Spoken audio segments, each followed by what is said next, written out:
Once, on the edge of a noisy city, there lived a boy named Tio. Tio was fast, too fast. In the morning, he jumped out of bed so quickly that the blanket flew to the floor. Faster, faster. He hurried himself. I will be late for school.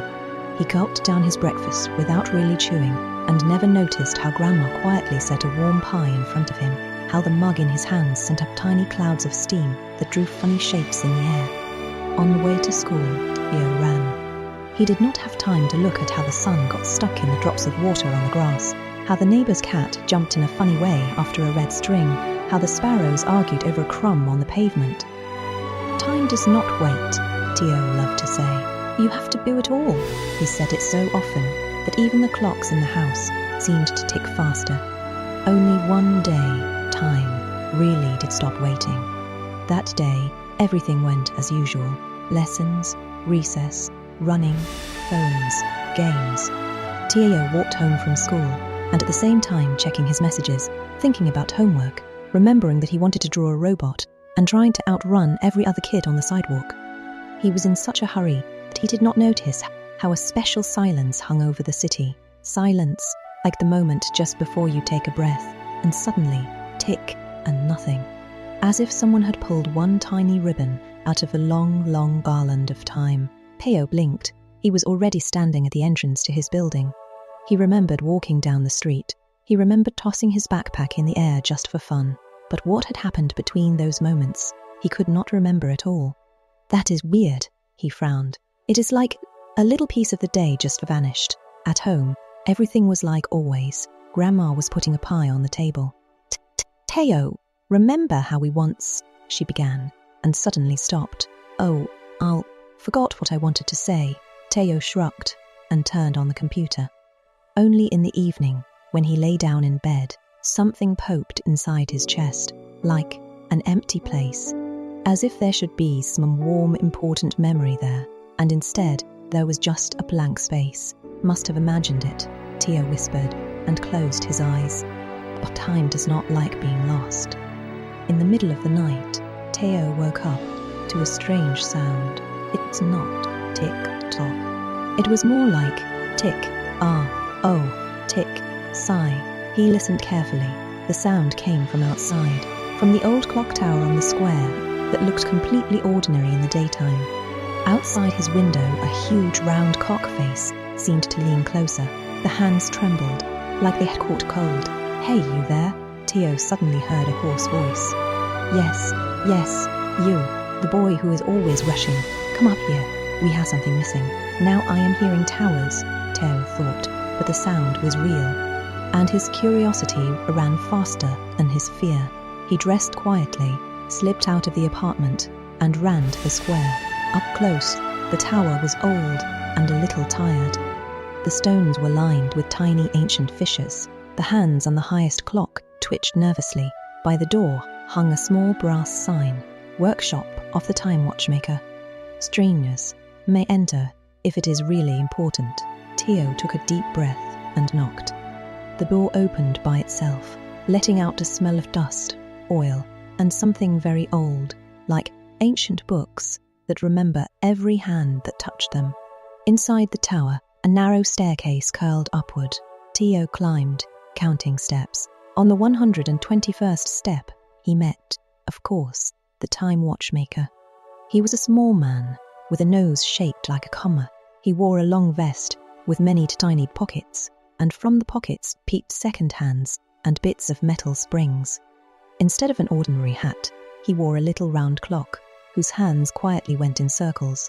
You are late, the watchmaker said sternly, then smiled, which means you are right, on time. Behind him stretched an enormous workshop. Giant gears turned on the walls, pendulums hung from the ceiling. Along the far wall stood shelves with thousands of glass spheres. In each sphere lived one single minute. Tio stepped closer. In one sphere, a girl blew out candles on a cake. In another, an old man fed pigeons in the park. In a third, a father hugged his son and tossed him up towards the ceiling.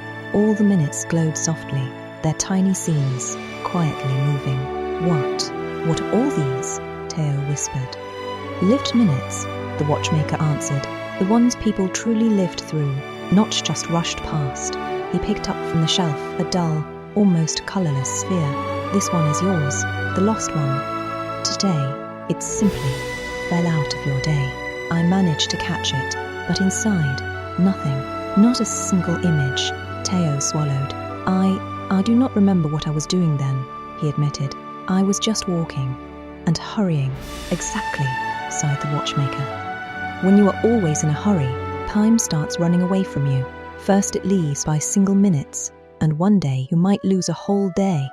Teo clenched his fists. Can I get it back? You can, the watchmaker nodded, but not for free. You will have to learn to live 1 minute for real.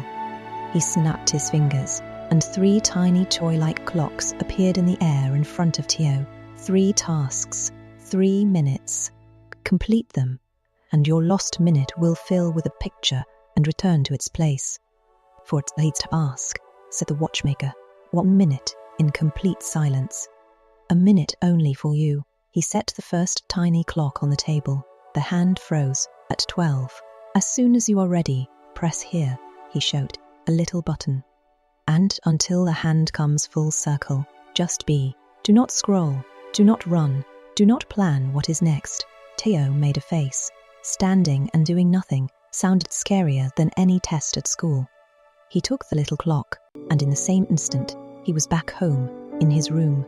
The clock lay in his palm. Teo sat on his bed, took a deep breath, and pressed the button. Tick. At first, he wanted to grab his phone, then to jump up, look out the window, open the closet, do anything, but he remembered the watchmaker's eyes and remained sitting. He listened. He could hear his dad snoring softly behind the wall, the fridge in the kitchen sighing and shuffling, a dog barking somewhere far away in the night. And then, this amazed him the most, he heard his own heart beating. Thump, thump, thump. The hand closed the circle. Inside him, it became quiet, not boring, just calm, as if someone had turned off extra noise in the room. Teo squeezed the clock and was back in the workshop. The watchmaker was already smiling. It was quiet there, Teo said, still surprised. I never heard how I myself breathed before. Remember that minute, said the watchmaker. Now it has life in it. He snapped his fingers, and one glass sphere on the shelf lit up with soft light. Inside, a tiny Teo sat on his bed, simply listening to the world. The second task, the watchmaker handed Teo the next clock. 1 minute when you help another person. Not for a good job, not for a thank you, but just because you can. This time, Teo found himself at the entrance to his building. It was early morning. In his hands, he held a bag full of groceries. On the stairs stood an elderly neighbour, lady. She gripped the railing and breathed heavily, a heavy shopping bag at her feet. Teo pressed the button. Tick. Let me help you, he said, surprising even himself. Oh, Teo, you do not have to. You are in a hurry for school. I have a minute, he answered suddenly, very sure. The minute stretched like a warm rubber band. They slowly climbed to the 2nd floor, then the 3rd. The neighbour told him how she once had a cat that loved to sit on the windowsill and count the people passing by. Teo listened. The bag felt light despite its weight. Time did not feel like it was racing ahead. It walked beside him, step by step. On the last stair, the hand reached 12 again. The clock clicked softly. Thank you, my boy, the neighbour said. You make my day lighter. Teo smiled, and only then noticed that for the whole minute he had not once thought, faster, faster. Back in the workshop, watchmaker was waiting. Another sphere on the shelf glowed to life. Inside, little Teo helped carry the bag, and next to him, the elderly woman's face shone warmly. See, said the watchmaker, just 1 minute, and so much warmth. And the last one, the watchmaker set the 3rd clock in front of Teo, a minute to live only for joy. Not for usefulness, not for marks, not for checklists, just to please. Your heart asks for it. Teo blinked and was in the kitchen. Grandma had just put a fresh pie on the table. The room smelled of vanilla and cinnamon. On the windowsill, a ginger cat sat, hunting a dancing spot of sunlight. Teo held the little clock in his hands. Only for joy, he repeated, and pressed the button. Tick. He looked at Grandma. Grandma, let us eat the first piece together. Okay, just you and me." Grandma raised her eyebrows in surprise and smiled. They sat side by side. Theo cut a big slice and suddenly saw how a crumb of pie drifted slowly through the air, how the steam from the hot crust rose upward, turning into a transparent cloud, how the smile lines at the corners of Grandma's eyes shone brighter than any lamp. The cat hopped after the sunspot running along the wall. Theo laughed, and Grandma laughed too. The minute was so full, so rich, that it felt like the hand would never finish the circle. But it returned to 12 and clicked softly. Theo thought, "I wish every minute could feel this. Delicious." In the watchmaker's workshop, the third sphere flashed especially bright. Inside, the boy and Grandma ate pie together, and even the cat seemed to be laughing in the air. "Well then," said the watchmaker, when all 3 spheres on the shelf were glowing, "now, let us look at your lost minute." He lifted the once dull sphere. Now something moved inside it, like mist gathering into a picture. "Ready?" Theo nodded. Inside the sphere appeared a street. The very moment he was walking home from school, eyes glued to his phone. Only now, his mum was walking beside him, carrying a bag, telling a story, and laughing. Theo saw himself from the outside, nodding, but not listening, his fingers flying over the screen. Then the image trembled. A second version of the same minute appeared. Theo slid the phone into his pocket, looked up at his mom, asked a question. They walked more slowly. Mum's hands moved animatedly as she explained something. Both of them laughed. "There it is, your minute," the watchmaker said quietly. "That empty one is gone. You lived other minutes and learned to notice what is happening to you." The sphere shone with steady light and gently floated back to its place among the others. "Time is not an enemy and not a boss," the watchmaker added. "It is like the sea. If you only run along the surface, you just get splashes in your eyes. But Fox step inside, you can feel how deep it really is." Theo was silent for a long moment. "I do not want to lose minutes anymore," he finally said. "Not even the tiniest one." The watchmaker smiled so warmly that the hands on his hat buzzed with pleasure. "And you have a very long and very beautiful life ahead of you, boy who stopped rushing." In the morning, Theo woke up to the usual ringing of his alarm. But this time, he did not jump as if someone had thrown a spring under him. He sat on his bed, listened to his breathing, to the noise outside the window, to the sound of cups clinking in the kitchen. "I have a minute," he smiled. "A whole minute." He walked into the kitchen and saw Grandma putting a pie on the table. "Grandma, today I will help you cut it, okay?